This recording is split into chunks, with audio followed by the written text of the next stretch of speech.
శక్తి ఏదో రూపంలో అంతటా ఉంది, కానీ అది అక్కడ ఉన్న పదార్థం ద్వారానే ప్రకటితం అవుతుంది.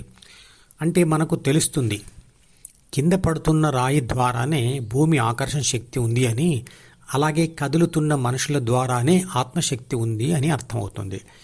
కదలని రాళ్లల్లో, కదులుతున్న రాళ్లల్లో, మనుషులలో అంతటా అనేక రూపాలలో శక్తులు ఉన్నాయి. అవి స్థితిశక్తి అని, గతిశక్తి అని, భూమి ఆకర్షణ శక్తి అని, విద్యుత్ శక్తి అని, ఉష్ణశక్తి అని, అయస్కాంత శక్తి అని, పరమాణు శక్తి అనబడే అనేక రూపాలలో ఉన్నాయి. శక్తి సర్వాంతర్యామి, నిరాకార, నిర్వికార స్వరూపం, అంటే నిర్లిప్త స్వరూపం, అంటే మనసు లేనిది అని అర్థం.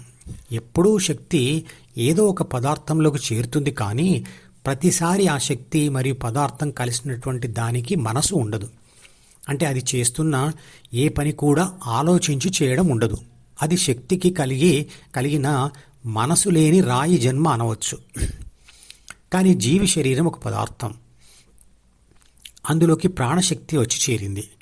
కానీ జీవికి మనసు కూడా ఉంది, కాబట్టి మనుషులది లేదా జీవులది శక్తికి కలిగిన మనసు ఉన్న జన్మ అవుతుంది. విశ్వంలో ఉన్నవి రెండే రెండు, ఒకటి పదార్థము, మరొకటి శక్తి. పదార్థం నిరంతరంగా శక్తిగా మారుతూ ఉంటుంది, మరియు శక్తి నిరంతరంగా పదార్థంగా మారుతూ ఉంటుంది. ఈ మార్పుకు కారణమైన విశ్వశక్తి మాత్రం స్థిరంగా మరియు శాశ్వతంగా ఉంటుంది. అదే సర్వశక్తుల సమాహారం, దాన్ని పరమాత్మ అనుకోవచ్చు. ఆ విశ్వశక్తి అన్ని పదార్థాల ద్వారా కదులుతూ ప్రకటితమవుతున్న దానికి మనస్సు ఉండదు.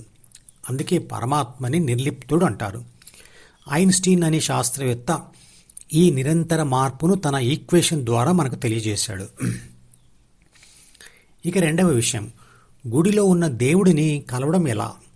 గుడికి వెళ్ళాలి. అందరిలో గుడి అంటే హృదయం ఉంది, కానీ నాలో ఉన్న ఆ గుడికి వెళ్ళాలంటే దారి ఏది? ఆ దేవుడిని పొందాలంటే లేదా చూడాలంటే అక్కడికి వెళ్ళి ఏం చేయాలి? అది హృదయం అనే గుడి అని తెలిసింది కదా. అది శరీరంలోని ఒక స్థలం. అక్కడికి రోజు 22,000 సార్లు ఒక బస్సు వెళ్తుంది. రోజు ఆ బస్సును వీలైనన్ని ఎక్కువ సార్లు ఎక్కండి చాలు. అదే శ్వాస అనే బస్సు.